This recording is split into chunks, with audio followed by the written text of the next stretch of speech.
bueno, el propósito de esta reunión es el poder desarrollar un discipulado de formación con respecto a lo que es ser un hombre de Dios.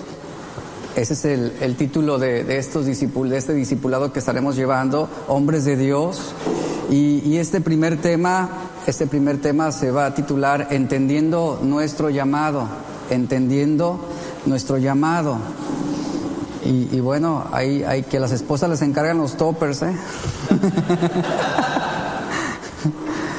Ahí si no lo lleva a casa, bueno, ahí lo vamos a poner en el área de cosas perdidas. ¿Sale? Entendiendo nuestro llamado. Miren, introduciendo esta clase o enseñanza, si tú le preguntas a tu esposa ¿qué tipo de hombre buscaba antes de casarse contigo? ¿Cuál sería su respuesta? Mejor no le pregunto, ¿verdad? Porque vamos a estar muy por debajo de ese estándar que ella esperaba. Pero miren, una respuesta que normalmente las jóvenes dan cuando se les pregunta qué tipo de hombre buscan para compartir su vida, una de las respuestas comunes es busco un hombre verdadero, o busco un hombre que me proteja o que me ayude a ser una mejor mujer. Esa es la aspiración que en ese sentido ellas o muchas jóvenes tienen, ¿no? Pero hablando sobre lo que implica realmente el llamado para nosotros como hombres, no estamos hablando de un llamado al ministerio, no estamos hablando de un llamado en cuanto al servicio dentro de la iglesia, estamos hablando de nuestro llamado como hombres. Y debemos entender cuál es nuestro llamado. ¿Para qué? Para poder llegar a ser hombres completos, hombres verdaderos. Y yo creo que todos aspiramos llegar a ese nivel de ser hombres completos. ¿O cuántos aquí son medio hombres? No, aquí no hay. Aquí no. Es ser hombres completos, verdaderos.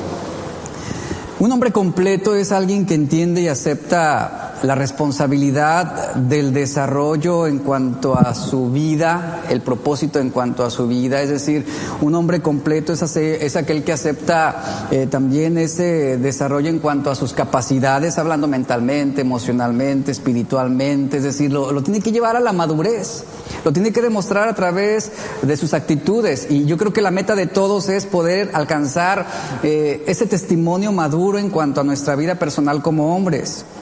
Y esto se va a reflejar en nuestra vida dentro del hogar, en nuestra vida vocacional, nuestra vida matrimonial, nuestra vida social, y obviamente se va a reflejar en nuestra vida espiritual. Y hablando sobre lo que al principio les pregunté, piensa un momento en las expectativas que tu esposa tenía sobre ti. ¿Qué expectativas ella tenía de ti? A ver, esposas, ahí manden, ahí comenten, ¿no? Y manden dedicatorias. Pero si evaluamos cuáles eran las expectativas que tenían o que tenía nuestra esposa sobre nosotros, realmente las hemos cubierto, las hemos superado o quedamos muy por debajo de lo que ella esperaba de nosotros. Ahora, aquí hablamos de nuestra responsabilidad como hombres. Y piensa brevemente, si le preguntamos qué descripción ella haría de ti, ¿qué diría? ¿Qué diría de ti? Ahorita mi esposa también yo creo que lo está viendo, llegando a la casa me va a ver. Pero, ¿qué diría de ti? ¿Qué esperaría de ti o qué esperaba de ti? Entonces, es importante el poder evaluar si realmente estamos llegando a ser ese hombre que nuestras esposas y que nuestros hijos necesitan. Y debemos entender el peso que tenemos tanto para nuestras familias como para nuestros hijos. Debemos entender que nuestro llamado es aceptar la responsabilidad, es desarrollar las aptitudes y también demostrar nuestro carácter en cuanto a esa función en la cual pues Dios ha establecido al hombre. Ser un hombre completo no depende del trasfondo cultural, no depende de tu talento, de la educación, de tus habilidades, no depende de tus logros. Tiene poco que ver con el aspecto, con la edad, con la apariencia, con una formación académica. Si esas cualidades fueran el criterio para poder determinar quién es un hombre completo, creo que la mayoría estaríamos eliminados, quedaremos muy por debajo de ese estándar. Tampoco el ser un hombre completo es algo que se mide por ser emprendedores, ¿verdad? Por ser hombres que alcanzan las metas que se proponen. No, realmente está muy lejos de ser eso. Y lamentablemente, tanto muchas mujeres como muchos hombres basan ese estándar de hombría en la medida mundana de éxito, de lo que el mundo define que debería ser un hombre exitoso, un hombre verdadero. Todos entramos en un proceso que va a forjar nuestra madurez, y esto implica, y aquí es donde debemos entender, un trato de parte de Dios para cada hombre. O sea, todos entramos en ese proceso de formación. ¿Con qué fin? Con el fin de alcanzar a descubrir lo que nuestro Hacedor quiere de nosotros. ¿Qué es lo que Él espera de ti y de mí? Por ese motivo nosotros no debemos recurrir al estándar que el mundo tiene sobre la hombría o esta sociedad, que lo cierto es que es un estándar muy devaluado en los tiempos actuales, sino que debemos recurrir a la revelación de la palabra de Dios. Allí es donde nos damos cuenta de lo que realmente significa ser un hombre verdadero. Y eso nos va a dar una comprensión, un enfoque para poder ajustar, para poder encaminar nuestra vida a ser el hombre que Dios quiere que seamos. Y vamos a irnos desde el principio a evaluar un poquito a Adán. Vamos a descubrir a Adán. Génesis 1:26 nos dice que Dios creó a Adán para sí mismo, para su propia gloria, no para que el hombre se sintiera autosuficiente, se enorgulleciera de sí mismo. La Biblia nos dice que dijo Dios: hagamos al hombre a nuestra imagen, conforme a nuestra semejanza. ¿Qué encontramos aquí? Encontramos que el honor más grande de todo hombre, el honor más grande que todo hombre ha recibido de parte del Señor, es hacernos semejantes a Él. Es lo que está diciendo Génesis 1:26. La humanidad es la corona de la creación de Dios. Y tenemos que reconocer, por lo tanto, que fuimos creados para Dios, a su imagen, con el fin de que podamos entender cuál es la razón de nuestra existencia, y repito esto, como hombres. Tener la imagen o semejanza de Dios significa, en términos simples, que fuimos creados para replicar el carácter de Dios. Cuando hablamos sobre Adán, obviamente Adán no se parecía a Dios en el sentido de un lado físico, o de que Dios fuera físico, que tuviera cierta apariencia. La Escritura claramente nos dice en Juan 4:24 que Dios es espíritu, Él es espíritu. Y por lo tanto Él existe sin un cuerpo material. Sin embargo, el cuerpo de Adán, al ser creado a la imagen de Dios, él en su vida, él estaba reflejando en su cuerpo la vida de Dios. En cuanto a que fue creado con perfecta salud y que originalmente Adán, el hombre, no estaba sujeto a la muerte. Es decir, esto significa que él era un hombre completo, un hombre íntegro, un hombre verdadero, no defectuoso, ni tampoco deficiente para desarrollar el propósito para el cual Dios lo había creado.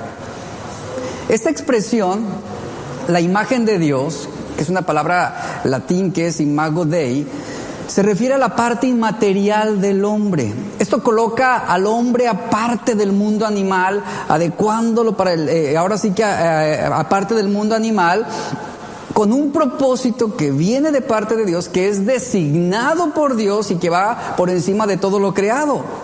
Y precisamente esa imagen de Dios es lo que originalmente capacitó o había capacitado al hombre para que pudiera tener comunión con ese Dios omnisciente, omnipresente, omnipotente. Es decir, el hombre adquirió una semejanza mental, moral y social de acuerdo a lo que la Biblia nos dice. ¿En qué sentido, al ser el hombre hecho a la imagen y semejanza de Dios, en qué sentido el hombre adopta esa semejanza mental, moral y social? Miren, mentalmente, el hombre fue creado para ser un ser racional. Esto significa con voluntad propia. Y lo podemos ver claramente que Adán tenía la libertad para tomar sus propias decisiones, ¿verdad? Él no era una marioneta de Dios, no era un robot, el que estaba programado para decir ciertas palabras o para tomar ciertas acciones. No, él tenía esa libertad, voluntad propia para ejercer para ejercer y tomar sus decisiones. En otras palabras, lo que quiere decir es que el hombre tenía esa libertad para razonar y para poder elegir, para tomar decisiones. Este es el reflejo de la inteligencia y la libertad de Dios, hablando sobre la persona de Adán. Dios no inventó una máquina, ¿verdad?, para la cual pudiera él manejar a su conveniencia o a sus fines propios, ¿no? Él le dio esa libertad al hombre y el hombre tiene esa inteligencia, él recibió esa capacidad y ahora el hombre podía inventar cosas, podía crear, podía escribir un libro, podía pintar un paisaje, disfrutar de una sinfonía, calcular una suma o aún hasta poder ponerle nombre a todos los animales de acuerdo a su criterio, que fue lo que hizo Adán. Él tenía esa libertad. Y vemos cómo esto proclamaba el hecho de ser formado a la imagen de Dios. En ese sentido mental fue que el hombre tenía esa semejanza con Dios. En el sentido moral, el hombre fue creado en justicia y perfecta inocencia. Así es como la Biblia claramente nos lo dice. Fue creado en justicia y perfecta inocencia. Es decir, que el hombre era un reflejo de la santidad de Dios. Dice la Biblia que Dios vio que todo lo que Él había hecho, incluyendo al hombre, la humanidad, era muy bueno en gran manera. Génesis 1:31. Ahora, Dios nos ha dado una conciencia que se considera una brújula moral. Es decir, es un vestigio de ese estado original en el cual el hombre fue creado. Y cada vez que alguien escribe, por ejemplo, una ley, obviamente esa ley sirve para alejarnos del mal. Esa ley se supone que debe marcar el camino hacia una buena acción, una buena conducta. Si quebrantamos esa ley, nuestra conciencia nos comenzará a punzar de culpabilidad. Y eso confirma que moralmente fuimos hechos a la imagen y semejanza de Dios. Ahora también otro aspecto, el tercer aspecto del cual hay esa semejanza en ese sentido con nuestro Creador es también en el aspecto social. El hombre fue creado para tener compañerismo. El hombre fue creado para poder amistar con alguien, para poder formar una familia. El hombre no fue creado para que se aislara, para que estuviera solo. Y ¿saben? Esto habla también de cómo en ese sentido somos a la imagen y semejanza de Dios. ¿Por qué? Porque esto refleja la Trinidad de Dios, ¿verdad? Hay una Trinidad. Y esto refleja el amor de Dios. En el Edén, la primera relación que tuvo el hombre fue con Dios. Génesis 3:8. Eso implicaba esa comunión con su Creador. Y posteriormente, dice la Biblia, Dios hizo a la mujer. ¿Por qué? Porque no es bueno que el hombre estuviera solo. Génesis 2:18. Y cada vez que alguien se casa, o cada vez que alguien hace un amigo, o cada vez que alguien, por ejemplo, abraza a un niño, o asiste a la iglesia y es parte de la comunión, de la congregación, está demostrando el hecho de que hemos sido creados a imagen y semejanza de Dios. Entonces, parte de haber sido hechos a la imagen de Dios fue que Adán tuvo esa capacidad para poder tomar decisiones libremente, aunque les fue dada una naturaleza justa. Vemos cómo en la Biblia tanto Adán y Eva, ¿qué hicieron? En esa libertad que tenían para decidir, ellos tomaron una mala decisión. Se rebelaron contra el propósito de Dios, se rebelaron contra el designio divino, y al hacerlo, ellos dañaron la imagen de Dios en su interior. Y pasaron esa semejanza, ahora dañada, la pasaron a todos sus descendientes, como lo dice Romanos 5:12. Es decir, ahí vino la caída, entró el pecado, Vino la naturaleza caída y hasta el día de hoy los niños que nacen llevan esa misma contaminación a causa del pecado. Y vemos cómo, aún estando en Cristo, llevamos las cicatrices de ese pecado. Vemos claramente los efectos del pecado, tanto mentalmente, moralmente, socialmente y físicamente. Y Dios ha establecido que el hombre pueda cumplir con su propósito eterno. El propósito de Dios para nosotros como hombres es que honremos al Señor, que podamos reflejar su gloria. ¿Qué es lo que más puede agradarle a un padre terrenal? Bueno, que alguien le diga, ¿verdad? Que vea a su hijo y le diga, ese niño es igualito a ti, ese niño se comporta como tú, ese niño se parece a ti, mira, hasta reacciona como tú, tiene los mismos gestos, da las mismas respuestas, se comporta como tú. Es obvio que es tu hijo. Y de la misma forma Dios se deleita en que nosotros como hijos espirituales podamos reflejar el carácter de Dios. Ahora, ¿qué sucedía con Adán? Vemos cómo en Génesis 1:26 Dios establece 3 mandamientos importantes para Adán. 3 mandamientos importantes. Después de que Dios creó a Adán, Él establece unas reglas o unos mandamientos que él debía seguir precisamente para poder cumplir el propósito y la voluntad de Dios. En primer lugar, este mandamiento implica que fuera un buen administrador. Y ¿saben? Este es uno de los propósitos de Dios, de todo hombre, que seamos buenos administradores. En Génesis 1:26 nos dice, Adán tenía que enseñorearse, dice, sobre los peces del mar, las aves del cielo y sobre toda la tierra. El dominio de Adán era el huerto del Edén, un lugar perfecto para un hombre perfecto y una esposa perfecta. Y Dios da un mandamiento: ustedes deben ser buenos administradores de lo que yo he puesto en sus manos. ¿Qué encontramos aquí? Encontramos un principio de mayordomía, un principio donde el Señor le encomienda al hombre cuál debe ser su posición, el ser un buen administrador. Aquí está plasmándonos a Dios como el dueño y al hombre como aquel que administra los bienes de aquel que es el dueño. Y Dios está encomendándole al hombre la responsabilidad de administrar todo lo que Él ha puesto en su vida. Y esto debemos entenderlo también de esta manera. Nosotros debemos saber cómo administrar cada aspecto de nuestra vida para honrar a Dios. Este mandamiento que le fue dado a Adán en el Edén, ellos sabían lo que era una mayordomía.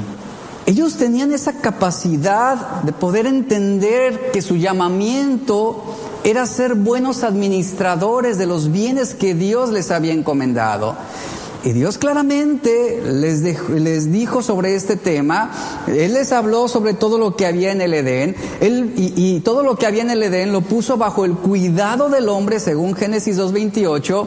Ellos habían sido puestos para administrar la creación, que no era de ellos, ciertamente, no era de ellos. Ellos no habían creado nada, ellos no habían puesto nada, ellos no habían hecho una inversión, pero ellos iban a beneficiarse de la bondad de Dios por lo que Él había dispuesto en sus manos.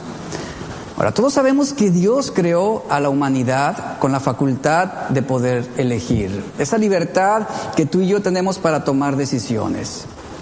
Y como hombres, el Señor nos da también esa libertad para tomar nuestras decisiones a favor de la verdad. O, lamentablemente, como sucedió en el principio, el hombre optó usar esa libertad a favor de la mentira. Y tú y yo hasta el día de hoy tenemos esa libertad, podemos ejercer, ser libres, pero no olvidemos que debemos ser sabios para poder ejercer con sabiduría la libertad que tenemos en Cristo. Es allí donde, en este caso, en este cuadro, entra en escena el árbol de la ciencia del bien y del mal que se menciona en Génesis 2:9.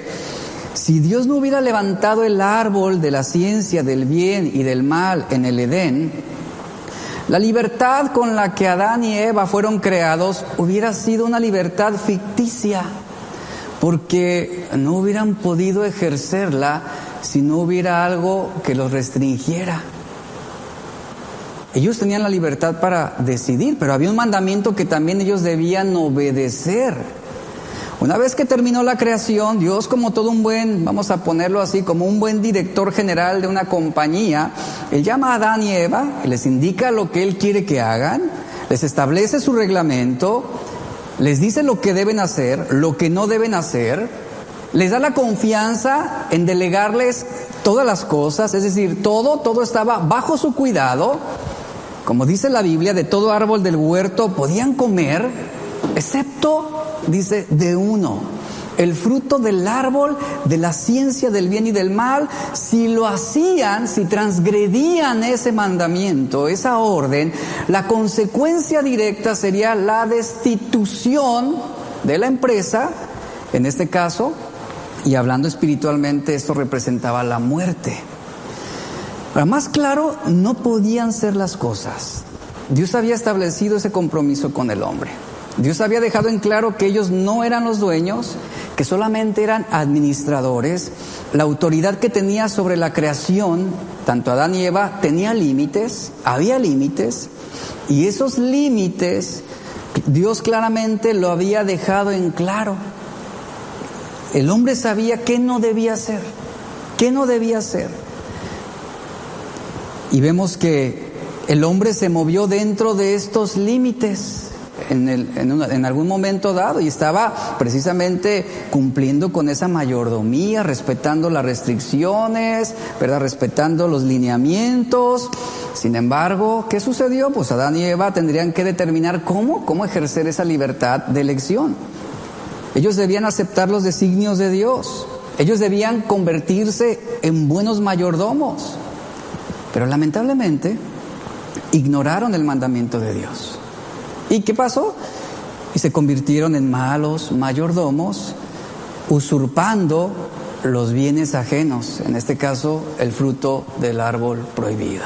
Era algo que no les correspondía, era algo que ellos no debían tocar.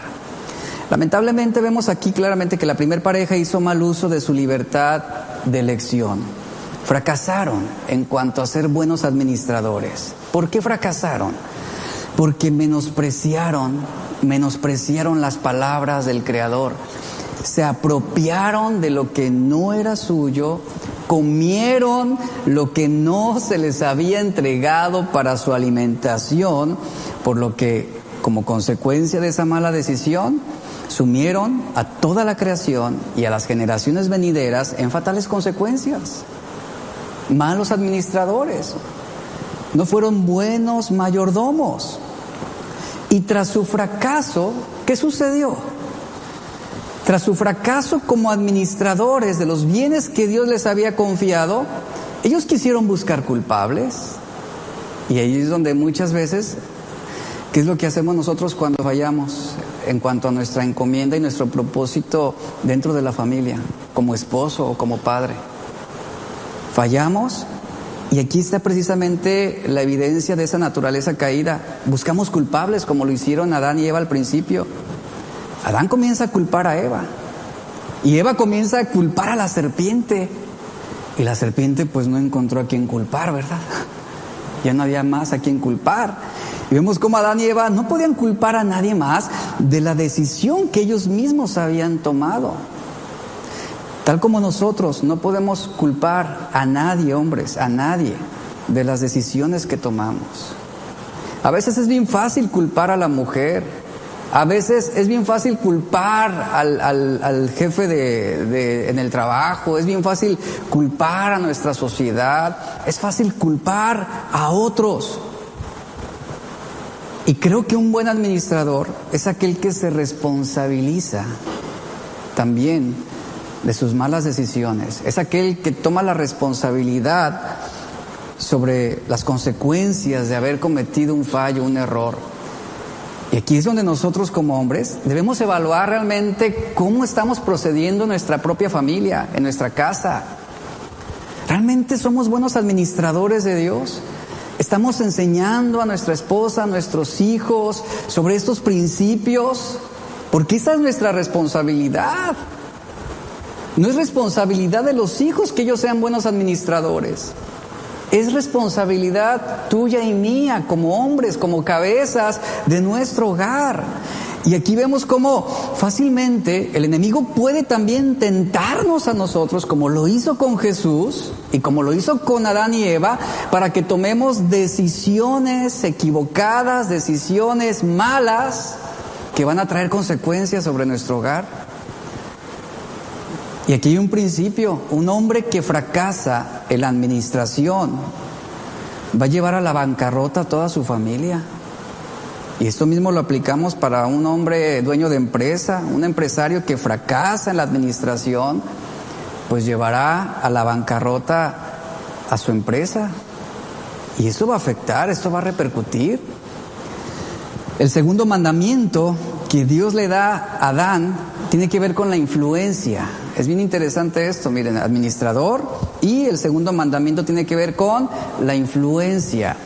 Vemos en Génesis 1:28, el Señor le dice a Adán que tenía que reproducirse, y Dios dijo que fuera fructífero, que se multiplicara, que llenara la tierra y la sojuzgara, es decir, la gobernara. Y para ser un buen gobernante, tienes que ser una buena influencia. O sea, tú no puedes tener influencia si no eres un buen administrador, hablando sobre el principio anterior. Y vemos cómo este mandamiento tiene que ver precisamente con este punto, la influencia. Hablando sobre entender nuestro llamamiento como hombres, no solamente Dios nos llama a ser buenos administradores, buenos mayordomos, sino también a hacer influencia correcta hacia los demás. ¿Qué es una influencia? Bueno, influencia habla de un potencial que como esposo o como padre tú vas a ejercer sobre futuras generaciones. Tú vas a influir. Este mandamiento que estamos leyendo aquí en Génesis no se trata solamente de procrear, de reproducirse, ¿verdad? Sino es un mandamiento, un principio que habla que como hombres debemos aprender también a hacer influencia en el sentido de proteger y proveer una correcta enseñanza tanto a nuestra esposa, a nuestros hijos, para que nuestra familia pueda tener continuidad en el propósito de Dios. Y hablando sobre esto, la reproducción, sobre lo que habla Génesis 1:28, Adán tenía que reproducirse. Este principio, este mandamiento sobre la reproducción denota una autoridad posicional que Dios nos ha encomendado como varones, como hombres.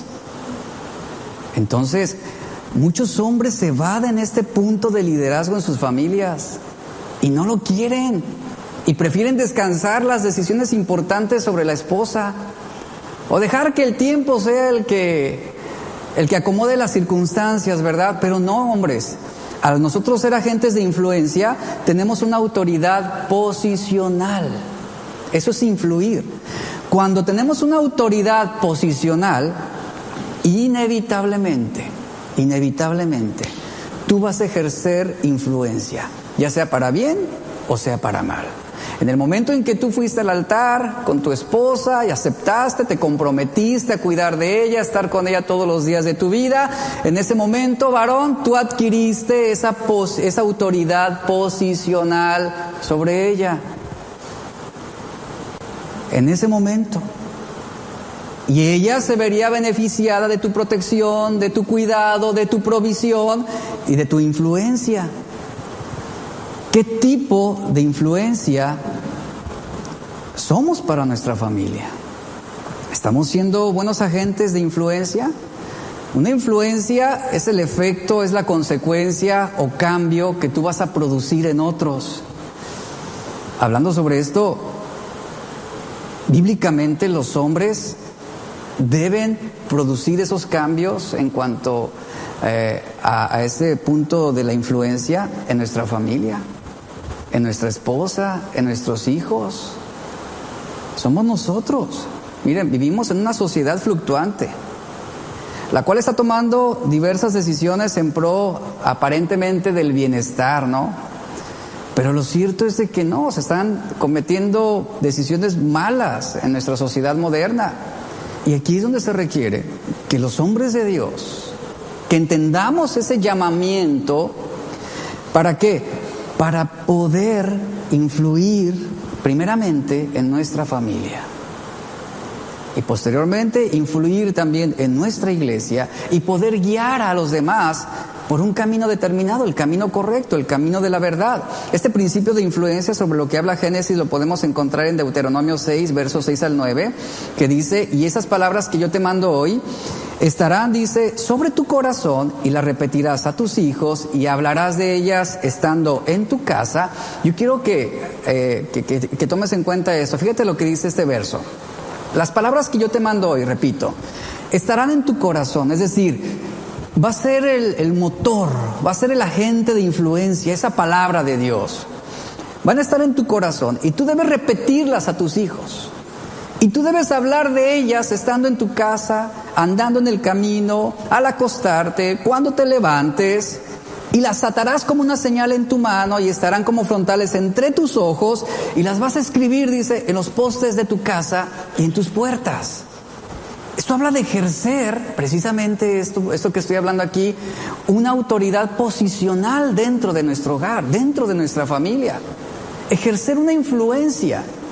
No a través del estándar que el mundo establece de lo que debe ser la hombría, sino sobre los principios mismos que la palabra de Dios establece. Es la forma efectiva de poder influir. Ahora, cada uno de nosotros como hombres, indistintamente de los años que tengas de casado, y aún indistintamente del carácter de tu esposa, porque tristemente muchos justifican su apatía de liderazgo justificándose de que su esposa pues no es lo que esperaba, que su esposa es insumisa, que su esposa es gritona, que su esposa es regañona. Pero eso no se justifica, porque la responsabilidad recae sobre nosotros. Y ahora, realmente, ¿quién dijo que iba a ser fácil? ¿Quién dijo que iba a ser fácil? No es fácil asumir el papel que nos corresponde. No es fácil lo que cada hombre tiene que hacer en cuanto a tomar esa responsabilidad de orientar la formación tanto en su esposa como en sus hijos. No es fácil. Es una responsabilidad que tú no puedes eludir, que tú no puedes pasársela a otro, que lo haga por ti. Está demostrado, hablando sobre la paternidad, que la influencia de un padre sobre los hijos puede ser algo muy significativo y sumamente importante. Los padres son importantes en la vida de los hijos de muchas maneras. Lamentablemente muchos hombres subestiman esa responsabilidad en la crianza. ¿Y a quién se la avientan? Y hablo del 100%, a la esposa. Que sea la esposa que sea la esposa que los críe, que sea la esposa la que los corrija, que sea la esposa la que los duerma, que sea la esposa la que lidie con ellos. ¿Y dónde está el papel de ese hombre como buen administrador y como influencia? Está comprobado por estudios genéticos que estar al lado de los papás, hablando sobre los hijos, afecta positivamente su estado mental, afecta su estado cognitivo, afecta su estado emocional, y esto le permite realmente encontrar plenitud en la vida. Esto permite que él pueda desarrollarse en su vida de una forma mejor. También este mismo estudio demostró que los padres, fíjense, que los padres, más que las madres, son los promotores en que los hijos puedan adquirir nuevas capacidades, que puedan desempeñarse mejor, que puedan asumir nuevos retos. Pero cuando la ausencia de un padre está presente, esto incide en deficiencias en el desarrollo de los hijos. Y aquí es donde como hombre debemos entender nuestro llamamiento. ¿Realmente estoy siendo buen administrador en mi casa? ¿Estoy siendo una buena influencia tanto para mi esposa como para mis hijos? Miren, está ocurriendo un fenómeno muy interesante precisamente en estos últimos años. Y lo estamos viendo claramente, cómo la mujer está tomando esa responsabilidad del hombre. Cómo la mujer en muchos sentidos está tomando ese lugar que no le corresponde a ella. Y bueno, no estoy hablando de menospreciar a la mujer de ninguna manera, no estoy hablando de eso, sino de que el hombre no está asumiendo el papel que le corresponde. Por ejemplo, desde que un niño nace hasta el fin de su adolescencia, y eso es muy interesante, los modelos de autoridad que enfrenta ese niño hasta que llega a ser adolescente, ¿ustedes sabían que los modelos de autoridad son femeninos? Y esto debe dejarnos pensando muy seriamente sobre lo que nosotros estamos haciendo. Por ejemplo, vemos que en el hospital, voy a dar brevemente una reseña, en el hospital las enfermeras son responsables de casi cada detalle en el cuidado del niño. En el hogar, la madre es por lo general el modelo de autoridad dominante. En la escuela, el 90% son maestras. En la iglesia, ustedes evalúen cuántos son maestros y cuántas son maestras. En cuanto a gente que sirve dentro de las congregaciones, un gran porcentaje son mujeres. Las que más participan de las reuniones son mujeres. Las que más van a los grupos de oración son mujeres. Las que levantan la mano cuando se pide un servicio, una ayuda, ¿quiénes creen que son? Mujeres. Esto es algo serio. Es algo serio. Y es muy probable que va a llegar un momento en la vida de nuestros hijos donde que ellos van a ver o van a representar autoridad a través de una mujer. ¿Y el papá y el esposo dónde está?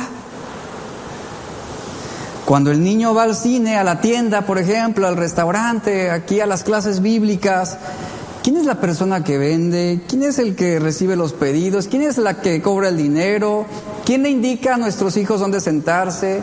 ¿Quién le indica a nuestros hijos a qué horas dormirse? ¿Qué comer? ¿Qué no comer? ¿Quién les habla en el hogar a los hijos de Dios? Las mujeres, en gran parte de los casos son las mujeres. Y podemos ver cómo muchas iglesias, la congregación está compuesta por mujeres. Y miren, aquí lo hemos visto en la congregación, cuando vienen las familias. A veces la esposa es la que viene con los 5 hijos o los 10 hijos acá, ¿verdad? Y el esposo allá atrás, caminando como diciendo, ay, voy a la iglesia.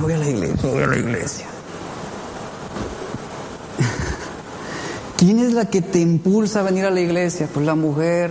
Porque si fuera por muchos hombres dirían, ay, mujer, estoy bien cansado, merezco descansar. Aquí me quedo en el Facebook mejor, desde aquí recibo. ¿Te das cuenta de la deficiencia que está habiendo aquí?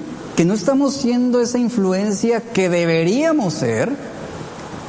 Y hablando sobre esto, vamos a más. ¿Quién es la que establece las normas morales en casa? El hijo dice una grosería y el papá es el que se ríe. Ay, mi hijo. Y la mamá es la que lo está corrigiendo. Cállese. ¿No? ¿No pasa siempre eso? Casi siempre en muchas familias eso. Y el papá es el que lo anda ahí alentando a que diga groserías más fuertes, a que fume, a que tome. Es el papá, fíjense, en muchos casos es el papá una mala influencia. Y la mamá es la que está ahí corrigiendo, no hagas esto, no, eso está mal, no debes hacerlo así. ¿Quién es el que le dice a tus hijos que debe limpiarle el cuarto, la habitación? Pues en la mayoría de los casos, ¿quién es? Pues la mujer. ¿Quién establece esas normas en casa? Pues muchas veces la mujer. ¿Quién es la que establece el orden en casa? ¿Quién anda detrás de ti siempre? Ay, pues la mujer, y que no dejes eso ahí, que los zapatos no van ahí, que la ropa no va aquí. Y ahí están, detrás de nosotros, ¿verdad? Y aquí viene otra. ¿Y quién es la que gasta el dinero? Pero porque tiene que pagar las cuentas. No porque le des un excedente para que se vaya allá a un masaje, allá a un hotel, allá a una playa a gusto, no, sino porque tiene que pagar las cuentas. ¿Quién es la que se ocupa de enseñar a los hijos a orar? en la mayoría de los casos, siempre es la mujer la que va por delante. ¿Notan eso? Siempre es la mujer la que va por delante. En pocas palabras, ¿quién está realmente a cargo del hogar? Pregunto. ¿Quién está sobrellevando esa responsabilidad? ¿Quién está a cargo de la situación? ¿Saben? En la mayoría de los casos, o en muchos hogares, el hombre solamente figura como el proveedor. Es todo. Ese es su papel. El de llevar el dinero a la casa, el de salir a trabajar y llevar para comer. Piensa un poco en tu infancia. ¿Quién fue la mayor influencia en tu crianza? Yo creo que en la mayoría de los casos fue la mamá. Aunque había un padre presente, pero nunca tomó esa autoridad. Nunca tomó esa posición de administrador y ser una buena influencia. ¿Quién se sentaba contigo para hacer las tareas? ¿Quién lidiaba con los regaños de los maestros por tu mala conducta? Pues la mamá. Entonces ven cómo como hombres debemos evaluar nuestro grado de influencia. Y debemos entender que esto no es un orden de parte de Dios para el hombre, para nuestra familia. Así como los vendedores influyen en sus clientes, así como los médicos influyen en los pacientes, así como el dueño de la empresa influye en sus empleados, así un hombre como padre y esposo debe influir en sus hijos y en su esposa. ¿Y qué nos enseña esto? ¿Cómo podemos ser agentes de influencia? Bueno, número uno, siendo modelo. Sigo en este mismo punto, siendo modelo. Es decir, que tú debes ser un modelo a seguir. Debes ser un modelo a seguir. Más que ser recordado por tus palabras, ser recordado por tu ejemplo. Ese es el número uno. Número dos, hablando sobre la influencia, tú debes ejercer motivación también en tu familia. Hablando sobre esa posición de liderazgo e influencia, tú debes ser esa motivación, tú debes alentar, tú debes influir en tu familia, animarlos, que no quieren ir a la iglesia, que anímalos. Miren, son los hombres los que deberían estar impulsando aquí a sus esposas e hijos a servir a Dios. Son los que deberían estar llevando la carreta para no dejar de orar, no dejar de interceder. Se requiere esa motivación para influir. Hablando sobre la influencia, tú también debes ejercer el papel de mentor. Es decir, que tú tienes que ser un ejemplo que impulse a tu familia a llevar mejores hábitos, a tener una vida ordenada, a servir a Dios, a hacer las cosas como a Dios le agrada. Somos nosotros los mentores de nuestra esposa y nuestros hijos. Y finalmente el principio de la multiplicación en cuanto a la influencia. Es decir, el propósito de todo esto, ¿cuál fue para Adán? Multiplícate. Multiplícate. Eso hace la influencia. Tú enseñas a otro y ese otro ¿qué hace? Aprende. Y él aprende y después enseña a otro que sabe menos que él. Así que en quienes tú influyas, ellos van a influir también en otros. Y siguiente punto, hablando sobre el mandamiento, el tercer mandamiento que Dios le dio a Adán fue la responsabilidad. El tercer mandamiento que le fue dado a Adán fue, en Génesis 2:24, responsabilidad. Dice, por tanto, le dice el Señor a Adán, dejará el hombre a su padre y a su madre, ¿y qué hará? Se unirá a su mujer y serán una sola carne. Es decir, la esposa de un hombre tiene que ser lo primero en su relación terrenal. Aquí está ese mandamiento claramente. Eso, miren, eso habla de la responsabilidad que adquirimos para con nuestra familia. Y hoy en día sigue siendo responsabilidad del hombre ser un buen administrador de lo que Dios le ha dado. Tener hijos. Y obviamente, ¿qué haces con los hijos? No solamente es procrearlos, hay que influir en ellos. Hay que responsabilizarnos de ellos, hay que protegerlos, hay que orientarlos, hay que educarlos para que honren a Dios. Y también debes ser fiel a tu esposa. Aquí están esos tres principios: administrar, influir y tomar responsabilidad. Y miren, la responsabilidad nos lleva a asumir nuestra tarea, a entender cuál es nuestro trabajo. No es el trabajo de Dios, no es el trabajo de otros, es nuestra responsabilidad. Y para yo poder ser responsable en cuanto a esa vocación y ese llamado que tengo de parte de Dios, debo ser alguien disciplinado. Es decir, alguien que tenga buenos hábitos, alguien que establezca mejores hábitos cada día. Debo ser persistente. Debo mantener una actitud firme a pesar de las dificultades. Que llegan problemas a la familia, que llegan situaciones difíciles, es el varón, es el hombre el que debe ser persistente, el que debe mantenerse firme, el que debe sostener el desánimo de su familia ante una situación desfavorable. Ahí entra nuestro papel, varones. Debemos ser pacientes en cuanto a ese principio de responsabilidad. Es decir, eso toma tiempo y va a ser un proceso, no es solamente un evento a la vez. Toma tiempo porque es ese proceso. La responsabilidad te va a llevar también a establecer convicciones. Y como hombres necesitamos convicciones. Tomar decisiones a favor de la verdad, a favor de la voluntad de Dios, sin tener dudas, sin pensar solamente en nosotros. Y finalmente esa responsabilidad te va a llevar a ser comprometido. ¿Qué significa esto? Que debes estar dispuesto a pagar el precio, sin bajar tu estándar, o la meta que te has propuesto. Son muchas cosas que implican este llamamiento que tenemos de parte de Dios. Entonces, termino con esto, esta primer clase y enseñanza. Generalmente la mayoría podemos decir, o yo creo que muchos pudiéramos decir, que no vimos esta clase de liderazgo en nuestros hogares. Y a lo mejor no porque nuestros papás no quisieran, sino porque no los aprendieron, no fueron enseñados.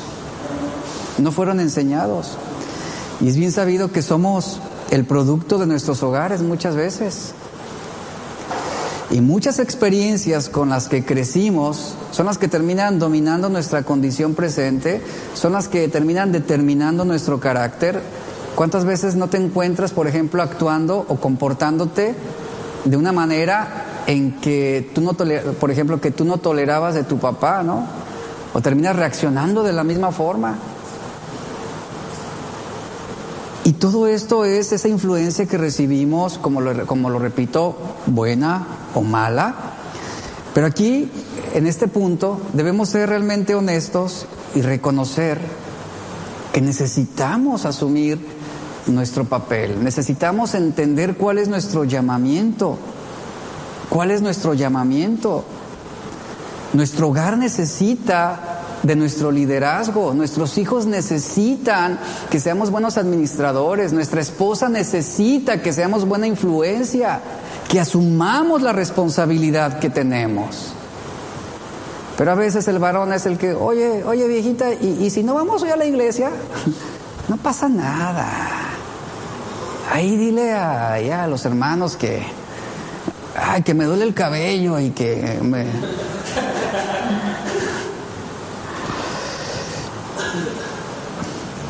Muchas veces cuando he tenido la oportunidad, y mi esposa y yo cuando hemos tenido la oportunidad de aconsejar a personas, y personas que no vienen a la iglesia y que están sufriendo y que sufren por cómo son, la pregunta que normalmente les hacemos para marcar esa pauta que debemos seguir es la siguiente: ¿Cómo ustedes describirían la vida de su hogar cuando eran niños? Y cuando comienzan a describir cómo era su hogar, el ambiente que se vivía, la atmósfera, el papel que el papá ejercía, la mamá, te das cuenta de que era un total desorden. No había ni buena administración, no había una buena influencia, no había una responsabilidad sobre lo que debía hacerse. Y siempre la respuesta se centraba alrededor de estos incidentes negativos, más que de incidentes que hayan marcado sus vidas positivamente. Y son sentimientos que nos recuerdan cómo era nuestra familia. Pero lo lamentable de esto es que, sabiendo qué es lo que no queremos hacer en nuestra familia, terminamos replicando aquel modelo que marcó nuestra infancia. Pero ¿qué hace la palabra de Dios? Pues la palabra de Dios lo que hace es enseñarnos Precisamente lo que estamos hablando aquí en este discipulado, hombres de Dios, nos instruye, nos dice cómo debemos actuar. Por ejemplo, ¿tú cómo puedes describir la vida en tu hogar de cuando eras niño? ¿Cuántos aquí podrían decir, bueno, yo puedo describir mi hogar cuando yo era niño con gritos, con críticas, con menosprecio, con palabras negativas, con mucho ruido, con insensibilidad, sin amor, con descuido, con indiferencia? O sea, ¿con cuántas palabras así podríamos definir lo que marcó nuestra vida, nuestra infancia, en nuestra familia, en nuestro hogar? Y aquí es donde precisamente, ¿qué tenemos que hacer? Pues cambiar esto, comprender, entender cuál es el llamamiento que Dios nos ha dado como hombres. La iglesia necesita hombres que se levanten, nuestra familia necesita hombres que asuman esa responsabilidad como buenos administradores, como buena influencia y con total responsabilidad. Así es como damos este primer paso en poder entender cuál es nuestro llamamiento como hombres. Así que tenemos un reto de asumir esto, buenos administradores, ser una influencia y tomar responsabilidad en casa. Así que hay tarea. Ahora, yo creo que eso nos deja pensando en muchas cosas. Al rato que llegues a tu casa y que tu esposa te pregunte, ¿y cómo te fue? La respuesta, bien. ¿Y de qué te hablaron? De Dios. Lo mismo, ¿verdad? Lo mismo. Entonces, asumamos este compromiso hoy. Entendamos nuestro llamado e impactemos a nuestras familias. ¿Y saben cómo se empieza a reflejar eso? Los domingos en las reuniones. Aquí también. De que llegues a la iglesia, ahora tú con los chiquillos aquí por delante, ¿verdad? Y la esposa acá en los hombros. Vamos a la iglesia, vamos a adorar a Dios, vamos a servir a Dios. Impulsa a tu familia. Vamos a orar. Señor, te damos gracias por tu palabra. Gracias por lo que hoy tú nos hablas, Señor. Por este primer paso que damos de poder entender.